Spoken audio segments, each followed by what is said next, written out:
जल्लीकट्टू भारत का एक प्राचीन उत्सव है जो हिंदू समाज द्वारा मकर संक्रांति के समय, पोंगल के समय मनाया जाता है। और इसका प्रमाण सिंधु घाटी की सभ्यता में मिले जो उत्खनन से सील है, मोहर है, उसमें भी मिलता है, जिसमें जल्लीकट्टू का चित्रण किया गया है, जिसका इतिहास 5000 साल से ज़्यादा पुराना हो। उसको कैसे बंद किया जा सकता है? भारतीय जनता पार्टी और श्री नरेंद्र मोदी जी की सरकार हमेशा जल्लीकट्टू के पक्ष में रही है। पिछले वर्ष भी जब श्री प्रकाश जावड़ेकर जी पर्यावरण मंत्री थे, तो उन्होंने जल्लीकट्टू को मनाने के लिए सरकारी आदेश निकाल दिया था, जिसे बाद में सर्वोच्च न्यायालय ने निरस्त किया। सर्वोच्च न्यायालय को या तो पुनः इसका विचार करना चाहिए, क्योंकि तमाम जनता को आप क्रूर नहीं ठहरा सकते। पेटा वास्तव में केवल हिंदू धर्म के त्योहारों पर ही आघात करती है, और इसके जितनी नीतियां हैं वह केवल हिंदुओं पर, एक वर्ग विशेष पर केंद्रित रहती हैं। और लाखों जो पशुओं का वध होता है उसके बारे में पेटा खामोश रहती है। तो एक तरह से संस्कृति विरोधी संस्था का रूप उसने ले लिया है। और लाखों लोग जो तमिलनाडु में आज सड़कों पर है, वह एक गणतंत्र की शक्ति का प्रतीक है, क्योंकि वे भारत की संस्कृति को बचाने के लिए भारत के नौजवान आगे आए हैं। तमिलनाडु का यह जो जल्लीकट्टू उत्सव है, ये शिव के नंदी का उत्सव है, और इसलिए उसकी रक्षा के लिए अगर भारत के नौजवान आगे आते हैं तो उसका स्वागत ही किया जाना चाहिए।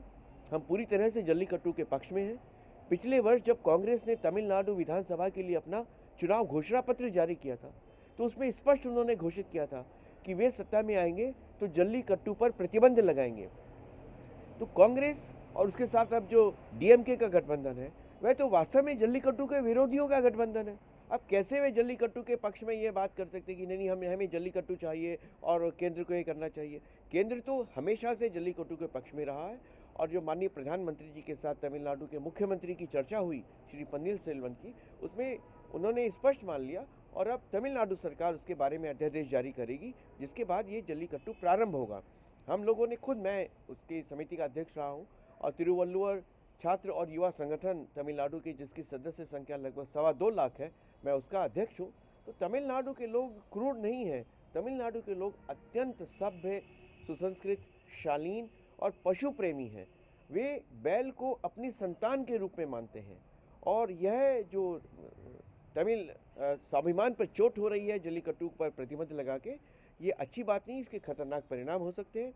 नौजवानों की भावनाओं का, वहाँ के ग्रामीण किसानों का और गरीबों की भावनाओं का सम्मान करना ही चाहिए। और हम पूरी तरह से जल्लीकट्टू के साथ में खड़े हैं। हम ये सुनिश्चित करेंगे कि जल्लीकट्टू हो। यह जो भी है, भारत के लोकतंत्र में, संविधान में जो भी व्यवस्थाएं की गई हैं, उसके अंतर्गत किसी को भी अपनी बात कहने का अधिकार है। इसके अतिरिक्त हम कुछ नहीं कहेंगे। हम अपना अधिकार प्राप्त करेंगे, क्योंकि वह भारत का अधिकार है, भारत गणराज्य का अधिकार है, भारत के संविधान का अधिकार है।